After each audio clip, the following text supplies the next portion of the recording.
Hello friends, मैं हूं अनिमेश और आप देख रहे हैं डिजिटल टैक्स कंसल्टेंट। आज हम डिस्कस करेंगे मॉरेटोरियम के बारे में। मॉरेटोरियम को लेकर काफ़ी लोगों के मन में अभी भी बहुत सारे डाउट्स हैं, जैसे क्या मॉरेटोरियम फैसिलिटी अवेल करना सही डिसीजन रहेगा या नहीं, नए लोन्स मिलेंगे या नहीं, इंटरेस्ट लायबिलिटी क्या रहेगी। ये सारी बातें हम इस वीडियो में जानेंगे और साथ ही देखेंगे इंटरेस्ट कैलकुलेशन को भी। स्टार्ट करने से पहले एक रिक्वेस्ट है, वीडियो को लाइक कीजिए और शेयर कीजिए ताकि दूसरों तक ये इन्फो पहुंच सके, और इस चैनल को सब्सक्राइब कीजिए इस तरह के वीडियोस पहले पाने के लिए। अगर आप ईएमआई डिफर कर रहे हैं तो क्या आपको नया लोन मिल सकता है? आइए समझते हैं इस बात को। अगर आप मॉरेटोरियम ले रहे हैं तो लोन रीपेमेंट कर सकेंगे या नहीं, इस बात पे बैंक की नज़र आप पे है। कस्टमर लोन रीपेमेंट कर सकेगा या नहीं, इस रिस्क से बचने के लिए काफ़ी सारे बैंक्स ने नए लोन एप्लीकेशन को रिजेक्ट कर दिया है। कुछ केसेस ऐसे भी हैं जहां लोन सैंक्शन होने के बाद भी उसे कैंसिल कर दिया गया है या फिर रोक दिया गया है। रिपोर्ट्स बताते हैं ईएमआई डिफर करने वाले कस्टमर्स को एक नेगेटिव लिस्ट में रखा जाता है, जिसके लिए बैंक्स उनके नए लोन सैंक्शन नहीं करना चाहती। आरबीआई ने जब मॉरेटोरियम अनाउंस किया था तब उन्होंने मेंशन किया था कि मॉरेटोरियम का इफेक्ट बोरोवर्स के क्रेडिट स्कोर पे नहीं पड़ेगा। तो फिर बैंक्स लोन देने से डिनाई क्यों कर रही है? तो आइए समझते हैं इस क्वेश्चन को।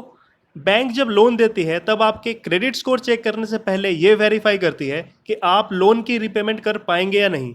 अगर कोई कस्टमर मॉरेटोरियम फैसिलिटी अवेल कर रहा है या फिर ईएमआई डिफर कर रहा है तो इसका मतलब उसकी फाइनेंशियल कंडीशन सही नहीं है और जो लोन वो ले चुका है उसकी रीपेमेंट नहीं कर सकता। तो बैंक ये मान के चलती है अगर उस कस्टमर का नया लोन सैंक्शन कर दिया जाए तो उसकी रीपेमेंट भी वो कस्टमर नहीं कर पाएगा, जिसके कारण बैंक्स एग्जिस्टिंग बोरोवर्स जो मॉरेटोरियम ले रहे हैं या फिर ईएमआई डिफर कर रहे हैं उनको लोन देना रिस्क मानती है। और अगर किसी कस्टमर का लोन सैंक्शनड है और वो मॉरेटोरियम फैसिलिटी ले रहे हैं तो बैंक दोबारा बोरोवर की लोन रिपेमेंट कैपेसिटी को इवेलुएट करती है। अगर बैंक उससे सेटिस्फाइड है तो लोन डिसबर्स्ड कर दी जाएगी, नहीं तो डिले कर सकती है या फिर कैंसिल कर सकती है।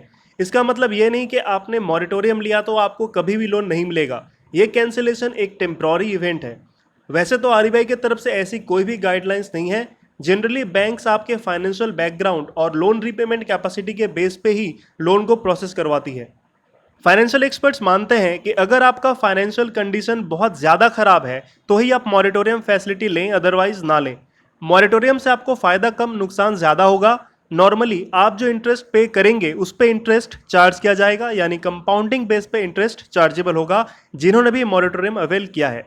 अगर आप ईएमआई पेमेंट कर सकते हैं तो ज़रूर उसे पे कर दें। शायद इससे आपके क्रेडिट स्कोर पे कोई इफेक्ट ना आए, लेकिन इससे आपके पॉकेट पे गहरा इफेक्ट पड़ सकता है।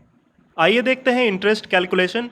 मान लीजिए किसी पर्सन ने 2019 में 30 लाख रुपए का लोन लिया था 8% इंटरेस्ट पे 10 साल के लिए। यहाँ इनका ईएमआई बनता है 36,398 रुपये। जैसे ही इन्होंने 3 महीने का मॉरेटोरियम लिया इनका ईएमआई अमाउंट बढ़कर हो गया 37,294 रुपये। और जब इन्होंने 6 महीने का मॉरेटोरियम लिया तो इनका ईएमआई अमाउंट बढ़कर हो गया 38,700 रुपये। अब आप यहाँ खुद अंदाज़ा लगा सकते हैं कि कितना हेवी इंटरेस्ट बर्डन हो सकता है मॉरेटोरियम अवेल करने वालों के ऊपर। अभी इस बात को लेकर ऑनरेबल सुप्रीम कोर्ट में केस चल रहा है, जिसमें ऑनरेबल सुप्रीम कोर्ट ने आरबीआई से ज़्यादा इंटरेस्ट चार्ज करने को लेकर क्लैरिफिकेशन मांगा है। यहाँ आप देख सकते हैं, ये एक ई न्यूज़पेपर से ली गई फ़ोटो है। इस टॉपिक को आप सर्च भी कर सकते हैं। इसलिए कोशिश करें आपका ईएमआई डिफर ना हो, किसी भी तरह ईएमआई पे करें। अगर आप फाइनेंशियल क्राइसिस से गुजर रहे हैं या सैलरी कट है एट्सेट्रा तो ही मॉरेटोरियम का बेनिफिट लें, अदरवाइज ना लें। Thanks for watching this video. मिलते हैं अगले इंटरेस्टिंग टॉपिक पे, तब तक के लिए जय हिंद।